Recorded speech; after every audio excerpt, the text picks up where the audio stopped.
Okey, Assalamualaikum warahmatullahi wabarakatuh dan salam sejahtera.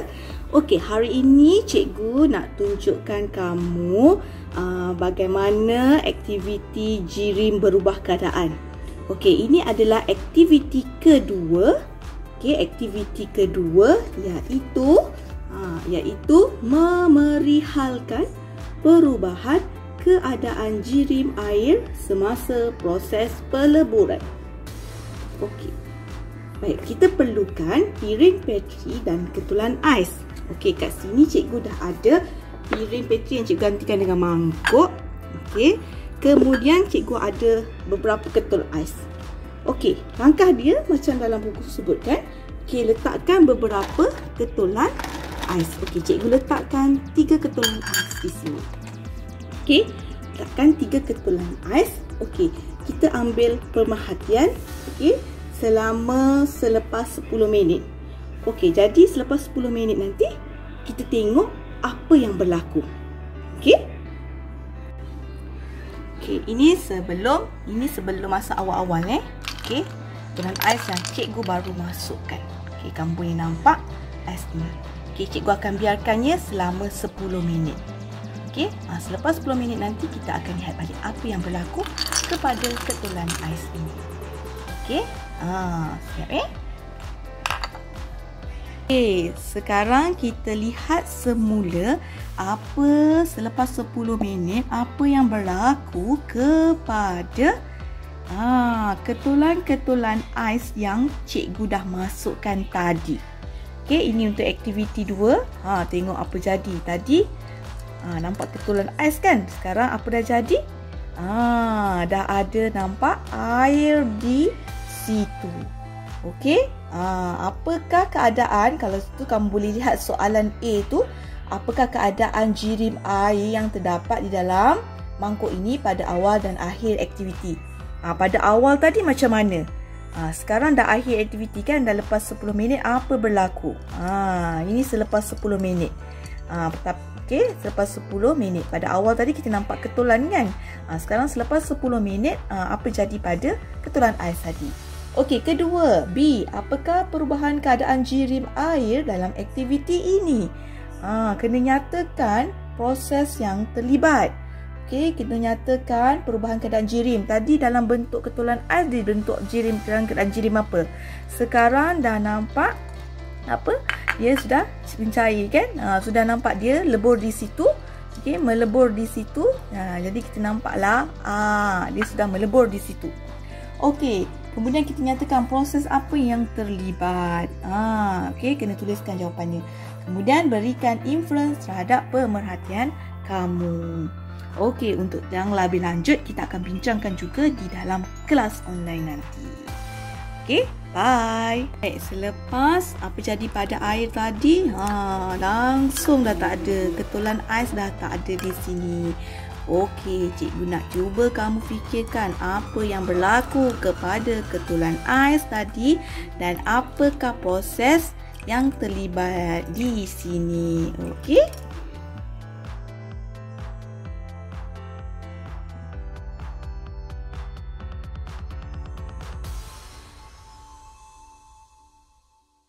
Baiklah, untuk aktiviti yang ketiga ini, okey, kamu boleh lihat tujuannya adalah memerihalkan perubahan keadaan jirim air semasa proses pendidihan. Jadi, kita perlukan alat dan bahan seperti berikut. Kita perlukan bikar yang cikgu telah isikan dengan air sebanyak 150 ml. Kemudian kita perlukan penunu bangsen. Okey, penunu bangsen di sini. Kemudian cikgu ada tungku kaki 3 di sini. Okey, kemudian cikgu ada kasa dawai. Kemudian cikgu ada papan alaslah kat bawah tu dan juga air yang cikgu dah isikan tadi. Okey, jadinya cikgu dah ada peralatan yang diperlukan. Okey, cikgu akan sediakan untuk seperti kita perlu air tu dah dimasukkan 150 ml air ke dalam bikar. Cikgu dah masukkan. Okey, dah diukur kat sini. Kamu boleh nampak 150 ml air. Kemudian kita perlu sediakan radas seperti dalam rajah di buku teks muka surat 189. Okey, sekarang cikgu dah sediakan alat dan radas seperti di dalam buku teks muka surat 189. Okey, sekarang cikgu dah nyalakan api. Kita masukkan. Okey, sambil tu kita akan perhatikan apa yang berlaku kepada bika yang berisi air ini. Okey, kamu boleh nampak cikgu dah nyalakan api tadi menggunakan penunu bangsen. Okey, kita kena panaskan air ini sehingga air ini mendidih. Jadi kita kena tunggulah.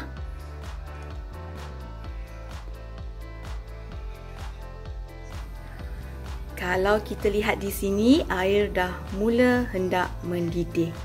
Okey, kita kena tunggu sekejap lagi. Okey, sekarang air yang cikgu didihkan ini sudah pun menggelegak. Kalau kita ukur ni, kemungkinan sudah pun mencapai takat didih. Okey, dan kita boleh lihat apa yang berlaku kepada air tersebut. Kita boleh nampak, okey, pada kelihatan kat situ, pada dinding bika, kita dah nampak adanya apa?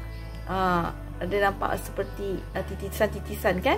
Okey, maksud kat sini kita dah boleh nampak bahawa air tu telah pun mendidih. Okey, kalau kamu tengok betul-betul, sudah boleh nampak air tersebut mendidih. Okey, jadi air yang mendidih tadi bertukar menjadi apa ya?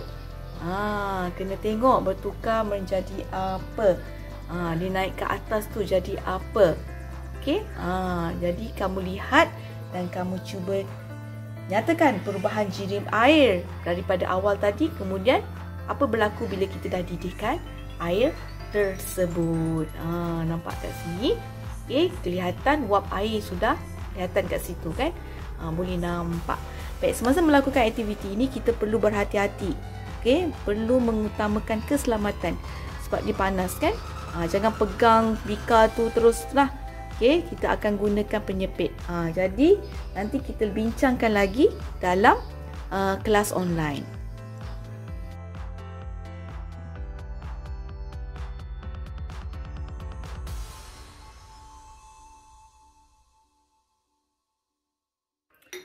Assalamualaikum warahmatullahi wabarakatuh.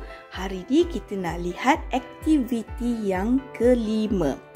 Tujuan memerihalkan perubahan keadaan jirim air semasa proses kondensasi.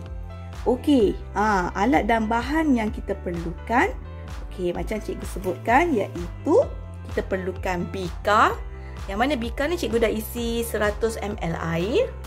Okey, kita perlukan penudu bangsen. Okey, penudu bangsen.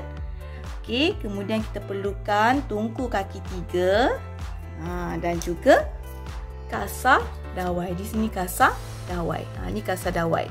Tungku kaki 3. Penunu bangsen. Okey, seterusnya perlukan papan alas.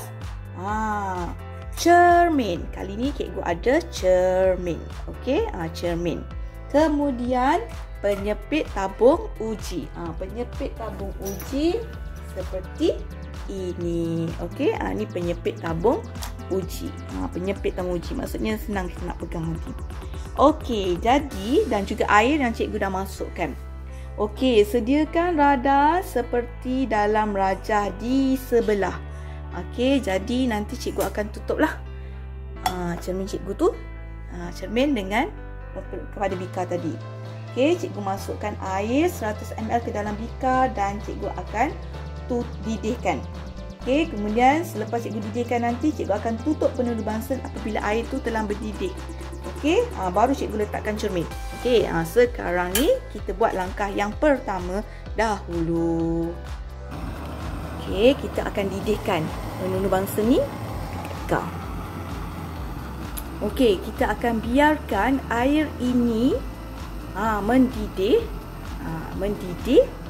Kemudian bila telah mendidih, kalau tengok langkah ketiga tadi, bila telah mendidih, kita akan tutupkan api penunuh bangsen tersebut. Okey, bila kita dah didih, baru cikgu letakkan cermin di atas bika. Masa tu nanti kita tengok apa berlaku. Okey, tunggu Okey, kita boleh nampak air sudah mula hendak mendidih. Okey, air dah mula mendidih, telah pun mendidih. Sekarang kita akan lihat langkah keempat. Langkah ketiga, cikgu akan tutup api penunuh bangsen. Api penunuh bangsen telah tutup. Sekarang cikgu akan letakkan cermin. Kemudian cikgu akan biarkan seketika. Okey, cikgu akan biarkan seketika cermin itu di atas bika. Okey. Cikgu dah letak penyepit tabung uji tu. Okey, sebab masa cikgu nak angkat nanti takut panas kan. Okey, letakkan cermin di atas bika dan biarkan seketika. Okey, kita biarkan seketika apa yang berlaku pada cermin nanti. Okey. Baik, cikgu dah biarkan sekarang. Okey, kita dah biarkan seketika. Okey, sekarang cikgu akan angkat. Angkat. Okey. Apa yang kamu nampak? Okey, apa yang kita boleh nampak pada cermin ini? Titisan-titisan air. Dari mana dah banyak air? Daripada air yang cikgu telah didihkan tadi. Okey, kamu boleh nampak kat sini. Boleh nampak dengan jelas kan? Titisan air di situ. Okey, kita tengok. Kita boleh tengok soalan A. Okey, apakah keadaan jirim air yang terdapat pada permukaan cermin pada awal dan akhir eksperimen? Kemudian B. Apakah perubahan keadaan jirim air di dalam aktiviti ini? Nyatakan proses yang terlibat. Okay, tadi air je kan? Tapi macam mana titisan air ini berlaku? Tu kena nyatakan proses yang terlibat. Apa yang menyebabkan adanya titisan air pada cermin tadi? Dan berikan inference terhadap pemerhatian kamu. Okey, itu dia aktiviti yang ke-5. Okey, nanti kita jumpa dalam kelas online untuk perbincangan selanjutnya. Bye!